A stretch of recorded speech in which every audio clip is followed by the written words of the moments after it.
Everyone, welcome to my YouTube channel. मैं आप लोगों के लिए आगे के एपिसोड हिंदी में एक्सप्लेन कर रही हूँ। चलिए वीडियो स्टार्ट करते हैं।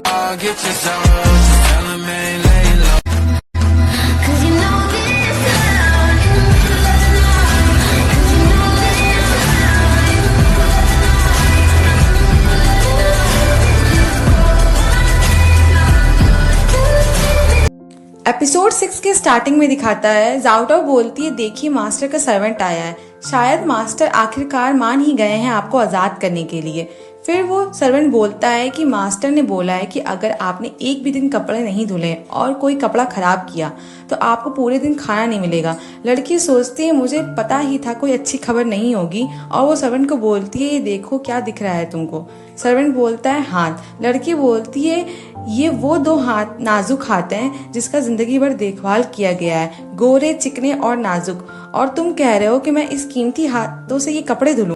कुछ भी हो, लेकिन लड़कियों को कपड़े धुलने ही पड़ते हैं। और वो यूनिकली को फिर बहुत उल्टा सीधा बोलती है और बोलती है कि ये सबसे बड़ा वाला बुली है, और सोचती है कि मैं ये सब चुपचाप सह नहीं सकती, कम से कम मुझे यहाँ से इन्फॉर्मेशन लेके जाना चाहिए। और वो सर्वेंट से बोलती है, ये सब बहुत बोरिंग है, क्यों नहीं हम लोग बातें करते हैं। और वो प्यार भरी निगाहों से सर्वेंट को देखती है और बोलती है कि मैं यूनिकली की हो गई हूँ, लेकिन मुझे ये भी नहीं पता कि वो काम क्या करते हैं, क्या तुम बताओगे मुझे।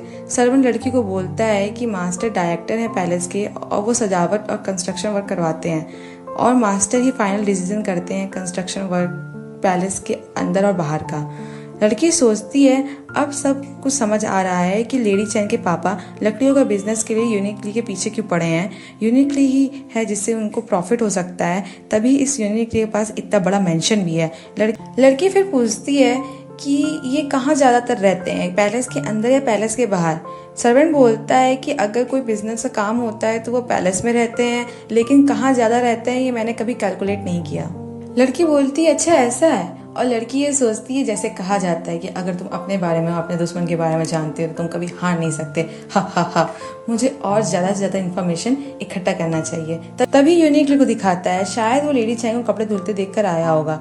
यूनिकली बोलता है, ये लेडी चैन गुस्सा दिलाने वाली इंसान है, वो अभी कपड़े धुल रही है, फिर वो दूसरे ही पल बीमार होने का नाटक करेंगी, फिर उसके बाद सुसाइड अटेम्प्ट करेंगी। और वो सोचता है, जितना ये टाल मटोल करेंगी और उल्टा सीधा करेंगी, मैं उनको उतना ही मीट नहीं दूंगा।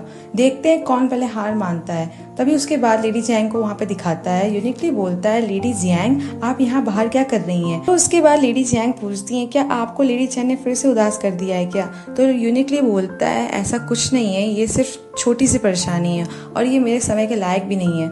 उसके बाद लेडी जियांग कुछ सोचती हैं, फिर बोलती हैं, प्लीज सर मुझे माफ करिएगा, मुझे आपके काम में नहीं आना चाहिए था और आप पर ही ये छोड़ देना चाहिए। और वो चली जाती हैं सब कहकर। तभी दिखाता है, कोई दूसरी नौकरानी भागते हुए आती है और लड़की को बोलती है, लेडी चैन बुरी खबर है। लड़की बोलती है, क्या है। लड़की उस नौकरानी से पूछती है, क्या हो गया, क्या किया है जाओटाओ ने। वो नौकरानी बोलती है, आप समझ जाएंगी अगर आप देखेंगी तो। लड़की सोचती है, मुझे इस बारे में बहुत अजीब फीलिंग आ रही है। उसके बाद दिखाता है कि वहाँ पे जो सर्वेंट है वो बता रही है, लेडी चैन आपकी नौकरानी माने जाओटाओ ने लेडी जियांग का फेवरेट हेयर पिन तोड़ दिया है, तो मैंने आपकी जगह इसको पनिशमेंट दे दिया है। इस तरह से इसका दिमाग ठिकाने आ जाएगा, इसको अच्छे सबक सिखाना जरूरी है।